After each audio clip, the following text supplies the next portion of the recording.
Sa panahon ngayon ay karamihan ay may mga kanya-kanya ng cellphone.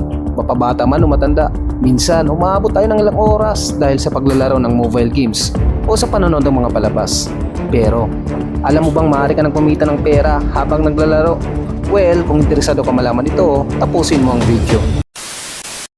Alam kong sawa ka na sa kakahanap ng mga earning apps dahil marahil mali ang pinapanood mong channel. Kaya maswerte ka dahil nandito ka sa tunay na channel. Dahil ibabagay ko sa inyo ang 5 earning apps na literal nakikita ka. Pero bago ang lahat, intro muna tayo.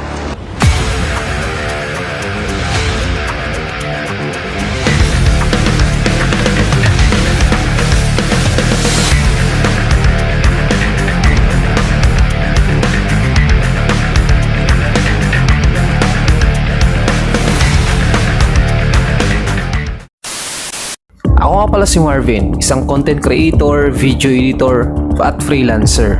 At may bago na naman akong natuklasan. At syempre, sinubukan ko muna bago ako gumawa ng content. Dahil hindi ako gawa ng content kung alam kong hindi naman talaga literal na legit. At ito yung 5 earning apps na talagang maaari kang kumita. Well, wala naman mawawala kung susubukan mo. At least may pakinabang. Kesa naman sa ginugugol mo yung oras sa ibang application na panay laro pero wala ka namang makukuha. At least kung susubukan mo ito, mas exciting kasi nag-enjoy ka na, kumita ka pa. Actually, wala ka naman nilalabas na pera dito. Kailangan mo lang konting effort at syempre mahabang pasensya. Huwag din natin iisipin na yayaman tayo agad. Dahil ang pagyaman ay isang matagal na proseso na kailangan ng sipag at tiyaga. Well, let's go back in our topic. So, heto na ang 5 apps na maaari mong pagkakitaan. Then, babanggitin ko na lang yung mga pangalan at kung gusto nyo i-download yung apps, nasa description yung link. Number 5, the trending earning games ngayong 2024. Walang iba kundi si Crazy Bird. Tama ka, bird as in ibon na may pakpak. So paano nga ba mag-work si Crazy Bird? So maglalaro ka lang at kukompletehin mo lang yung mga tasks at kikita ka na sa pamamagitan ng mga coin or mga points na naiipon mo is converted din into a money na maaari mong i-withdraw through GCash.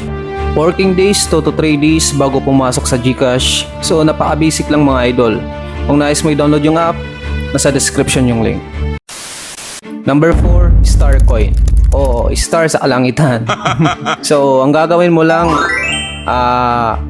sundin mo lang yung mga tasks para makarami ng coins at yung coin converted din sa pera at marami din mga tasks kaya mas marami kang maiipon na points. Ang maganda dito kasi anytime pwede mo i-withdraw yung pera. Kung gusto mo i-download yung app, nasa description yung link. Number 3, Atapol. Ito yung pinaka-basic na earning apps. So, ang gagawin mo lang is tatapusin mo lang yung survey. So, diretso na yung money sa wallet account mo. Yun nga lang is limited lang yung survey. Kung nais mo i-download yung app, nasa description yung link. Number 2, this is one of the best apps. So, ang pangalan niya ay WeCash. So, maraming challenge, maraming survey, you can make money by just playing a game. So malaki rin ang kita dito kasi dollar. So yun nga, mawi-withdraw mo yung pera through PayPal. Tsaka madali lang naman gumawa ng PayPal.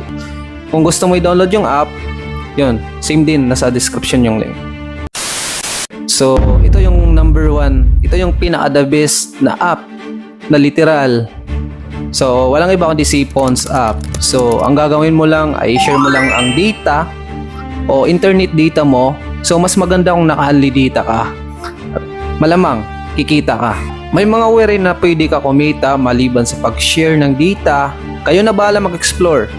Kung gusto mo i-download yung app, nasa description yung link.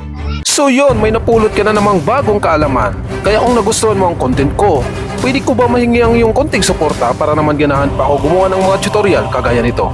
At syempre, kung may mga tanong kayo, mag-comment na kayo sa baba. Huwag rin kakalimutan ibahagi ang video na ito. Don't forget to subscribe and hit the notification bell icon para lagi kayong nakasubaybay sa mga bago kong video. Salamat!